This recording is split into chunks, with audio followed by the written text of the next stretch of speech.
अध्याय 24 रचनात्मक अभिव्यक्ति क्रिएटिव एक्सप्रेशन। अपठित गद्यांश अनसीन पैसेज। अपठित का अर्थ है बिना पढ़ा हुआ और गद्यांश का अर्थ है गद्य का अंश। अपठित गद्यांश के अंतर्गत ऐसे गद्यांश आते हैं जो विद्यार्थियों द्वारा पहले पढ़े हुए नहीं होते। इन अवतरणों के नीचे कुछ प्रश्न दिए होते हैं जिनके उत्तर विद्यार्थियों को अवतरणों को पढ़कर देने होते हैं।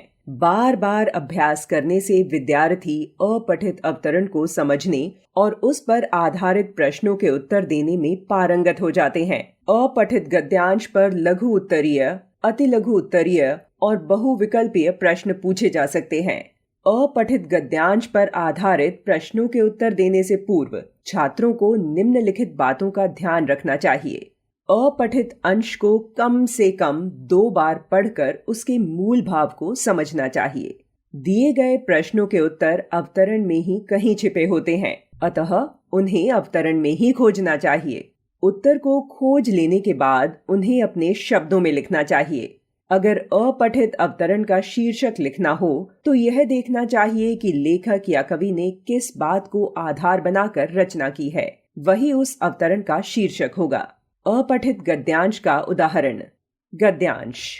जो परिश्रम करने को तैयार नहीं है वह कुछ नहीं कर सकता। सतत परिश्रम ही हमें आगे ले जा सकता है, सुस्ती पीछे धकेलती जाएगी। संसार में बड़े बड़े काम करने वालों को 24 ही घंटे मिले हैं। वे इतने में ही इतना काम कर लेते हैं जितना साधारण लोग हफ्तों और महीनों में नहीं कर पाते। लगातार परिश्रम ही प्रकृति का नियम है। जो इस नियम का पालन नहीं करेगा वह कष्ट पाएगा। कार्यकुशल नागरिक अपने काम को जानने वाला, उस पर गर्व करने वाला और उस काम में परिश्रम करने वाला होता है। आदमी की परख बड़ी बड़ी बातों से उतनी नहीं होती जितनी छोटी छोटी बातों से, अतः छोटी छोटी बातों की उपेक्षा नहीं करनी चाहिए। अपठित पद्यांश अनसीन पोएट्री पैसेज। अपठित पद्यांश से अभिप्राय उस पद्यांश से है जो पहले न पढ़ा गया हो।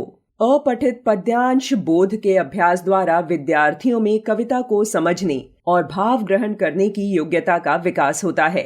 अपठित पद्यांश पर पूछे गए प्रश्नों के उत्तर देने से पहले पद्यांश को कम से कम 2-3 बार अवश्य पढ़ना चाहिए और उसका मूल भाव समझना चाहिए। प्रश्नों के उत्तर सदैव अपनी सरल भाषा में देने चाहिए। उत्तर में कविता की पंक्तियां ज्यों की त्यों नहीं लिखनी चाहिए। बहुविकल्पीय प्रश्नों के उत्तर में दिए गए सभी विकल्पों को ध्यान से पढ़िए और पद्यांश के आधार पर सही विकल्प चुनिए। नीचे अपठित पद्यांश का एक उदाहरण दिया गया है, इसे ध्यान से पढ़िए। पद्यांश। मेरी मातृभूमि को मेरा वंदन है, इसकी मिट्टी धूल महकता चंदन है दुनिया में देश बहुत सुंदर, लेकिन मेरी मातृभूमि की शोभा प्यारी है। स्वर्गलोक की सुषमा सुंदरता गरिमा एक एक करके इसके सम्मुख हारी है। हम सब की आशाओं अभिलाषाओं की कल्पलता वह कल्प वृक्ष नंदन वन है। मैं रोली से नहीं उसी की मिट्टी से तिलक लगाता हूँ अपने माथे पर। यों तो है मेरा नाता सब दुनिया से, पर गर्व मुझे है इसके नाते पर। मैं जो कुछ हूँ सब इसका ही हूँ, इसको ही मेरा सर्वस्व समर्पण है।